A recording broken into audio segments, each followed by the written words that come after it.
नहीं वो जरासंध बलधारी।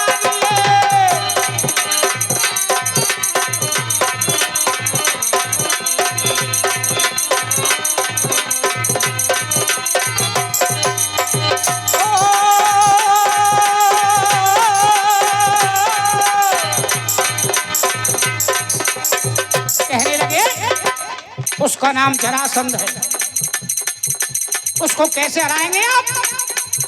उसने 86 राजाओं को कैद में कर रखा है और जिस दिन वो 100 राजाओं को कैद कर लेगा उस दिन सबको खत्म कर देगा, फिर उसे कोई नहीं हरा सकता। क्यों? जात न हो सैकड़ा पूरा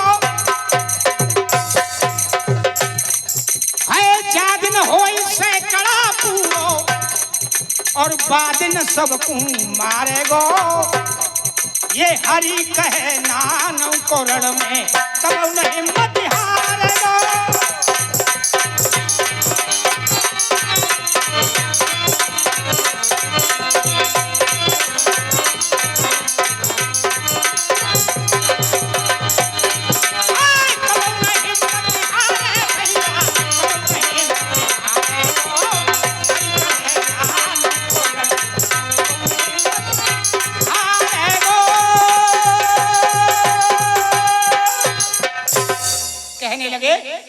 उसका नाम जरासंध है, उसको आप कैसे हराएंगे?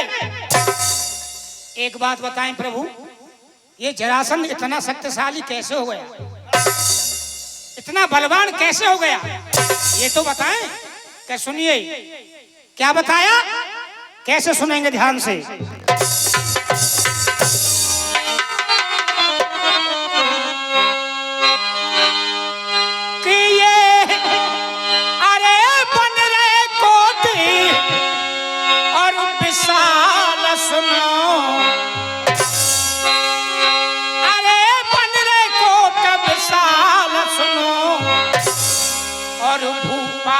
सत्य कहूं अरे बानी, और एक बृहदत्थ थे, क्या नाम बाबा? बृहदत्थ। एक बृहदत्थ थे अरे महाराज, अरे मगध राज।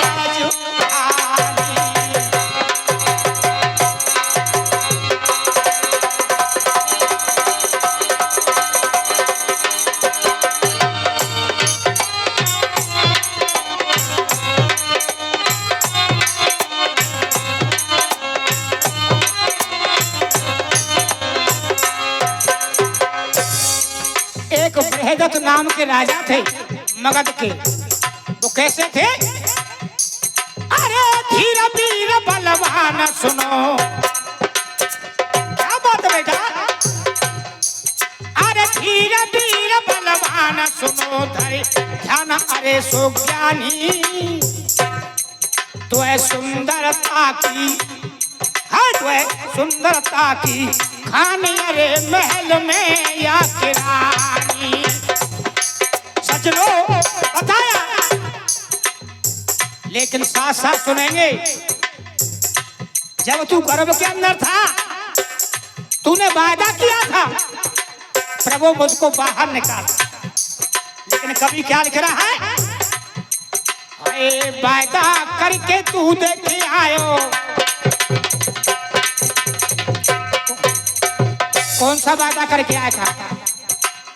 वादा करके तू देखे आयो, तेरो भजन करूंगो मैं, और झूठ कपट और बेईमानी पे कोसन दूर रहूंगो मैं भाई, कोसन दूर रहूंगो मैं भाई, कोसन दूर रहूंगो मैं। और एक वादा और किया था, कौन सा? गीता रामायण भागवत को, ये गीता रामायण भागवत को और प्रतिदिन पाठ करूंगा मैं। ये भी तो वादा किया था।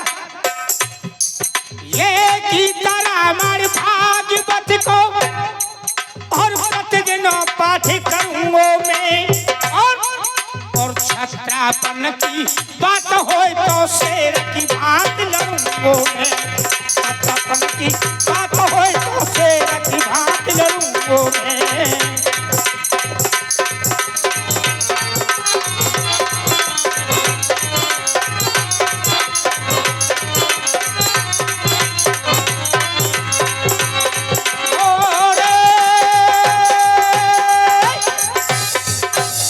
सज्जनों, आज कहने लगे वो बृहदत्त जो महाराज थे बहुत गुणवान थे,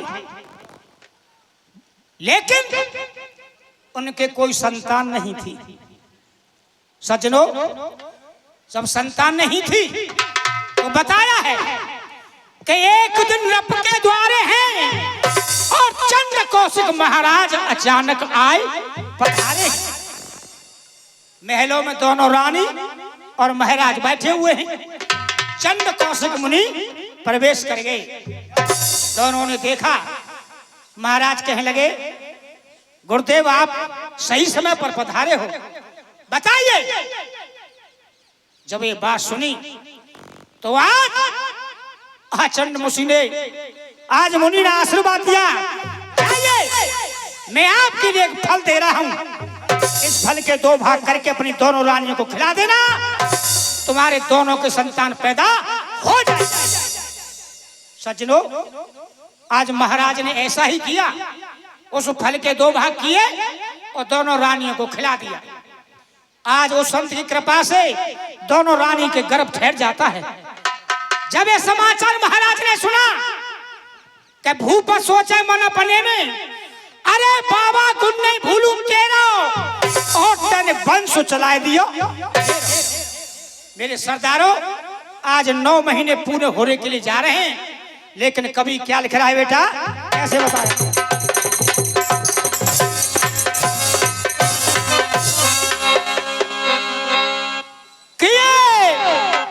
पूरे भय 9 मास, पूरे भय 9 मास महक रहे महलन में गैला। अरे आदो आदो कुमर भयो दुर्गानी के पैदा।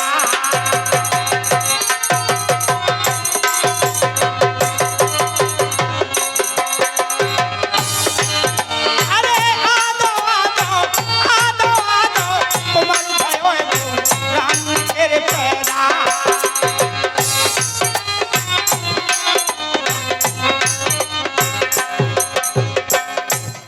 समझिए, उस बाबा के कहने पर दोनों रानियों ने बच्चों को जन्म दिया, लेकिन आधा आधा भाग। जब देखा, अरे प्रभु की गति नहीं रे जानी। सरदारों, जैसे आधा आधा भाग देखा दोनों रानियों ने, आज वहां पर हाहाकार मच गया। अरे प्रभु की गति नहीं रे जानी, और अरे देखो यार शरीर महल में रोई रही है रानी। अरे प्रभु की गति नहीं रे जानी, और देखो यार शरीर महल में रोई रही है रानी। दुख रही रानी न तेरे पासू। और ये 10-10 रुपए का हमारे बुजुर्ग लोग भाई लोग आशीर्वाद देते हुए, अरे दुख रही रानी न तेरे पासू। अरे देखाई पछाड़ टपक रे नैनन पे। अरे दुख रही रानी न तेरे पासू। पछाड़ टपक रे आँखन से आंसू। ठाड़े देखाई पछाड़ टपक रे आँखन से आंसू।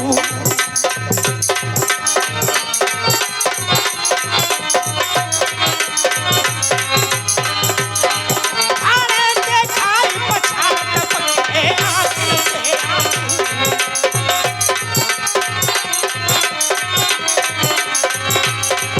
आंसू मेरे सरदारों, आज महलों में क्या देखा कि दोनों रानियों ने बच्चे को तो जन्म दिया, लेकिन आधा आधा भाग। महाराज ने दासी को बुलाया, दासी इन दोनों भागों को ले जा करके जो आधा आधा शरीर है जंगल में कहीं फेंक आई। लेकिन सज्जनों, दासी क्या करने लगी, कैसे बता बेटा?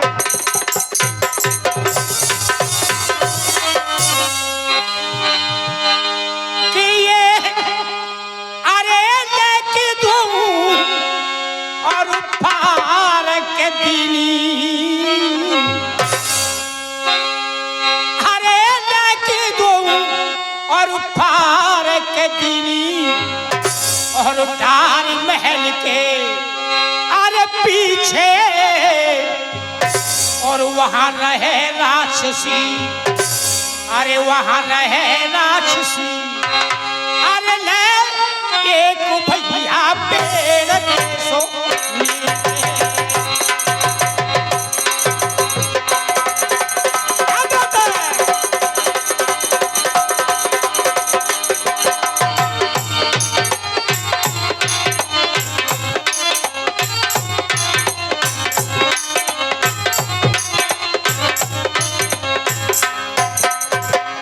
समझिए।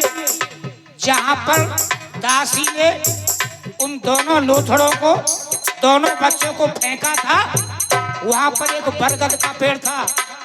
उस बरगद के पेड़ पर एक जरा नाम की राक्षसी का निवास था, उस पर रहती थी। जब उस राक्षसी ने देखा, अरे लंबे लेकर उस आंसू देख के सोचने लगी, आज तो ताजा ताजा मांस आया है। अरे लंबे लेकर उस आंसू देख के मांस कहे मुस्काई के, या सवरे लंगी खाई भैया चले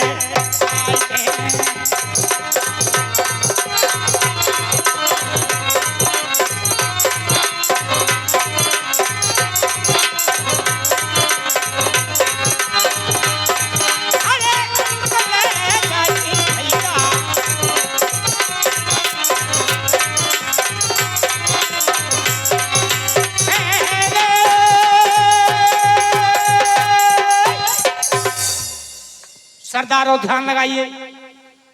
आज जो पेड़ पर जरा नाम की राक्षसी रहती थी, सोचा आज तो ताजा ताजा मांस है, उतर के नीचे आ गई और दोनों भागों को उठाने लगी, दोनों पत्थरों को उठाने लगी जो आधा आधा शरीर था। लेकिन कवि ने लिखा है, ध्यान लगाना, कि दोनों फार लई हाथन में। जैसे दोनों फारों को नीचे से ऊपर तक यूं उठाया, लिख रहा है कवि कि दोनों फार लई हाथन में, अरे आपस में चिपकाई है, और चिंदो है वो कुमर हाथ में रह के लकार लाई। एक बार सभी बोलेंगे, बोलिए सच्चे दरबार की। आज वो दोनों फार आपस में चिपक जाती हैं, जुड़ जाती हैं। बच्चा रोने लगा। जब आवाज लगाने लगा तो सोच समझ के किया फैसला। आज वो राक्षसी थी, वो विचार करने लगी कि सोच समझ के किया फैसला। अरे बेटा अवना तो को खाऊं और राजा को बंसू। चल अब बेटा मैं तुझे खाऊंगी नहीं, तेरे पिता के पास तुझे पहुंचाऊंगा। वो राक्षसी क्या कर लगी बेटा,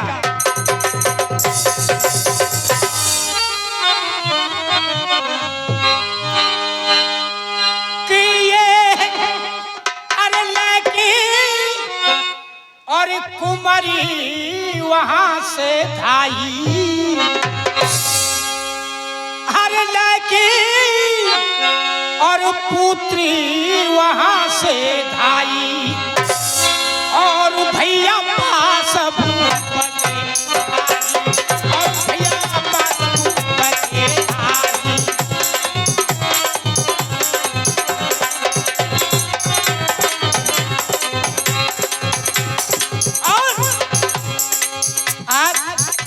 वो राक्षसी बच्चे को गोद में लेकर के और वहीं उसके पिता के पास बृहदत्त महाराज के सामने आ गई।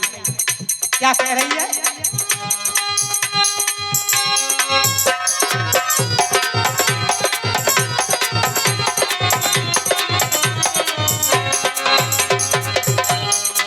अरे यानी सवरी ले कथा रे तुम्हारी,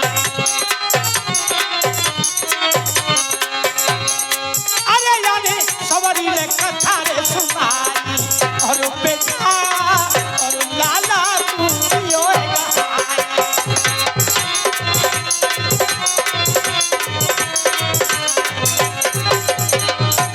अरे यानी सवरी कथा तुम्हारी रे बेटा तू होएगा।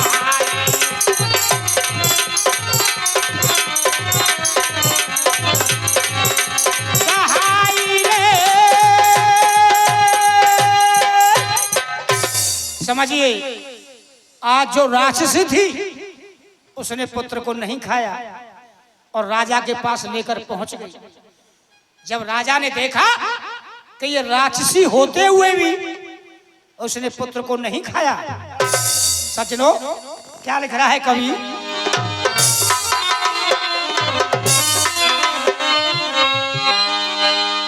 कि ये अरे खाए बादिनो कुमारी को ले भैया खा।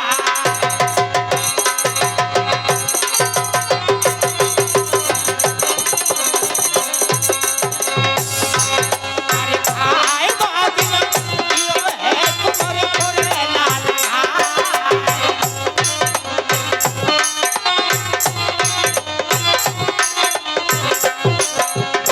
जैसे पुत्र को दिया महाराज के लिए, क्या हो रहा है? जय जयकार चरा की लहर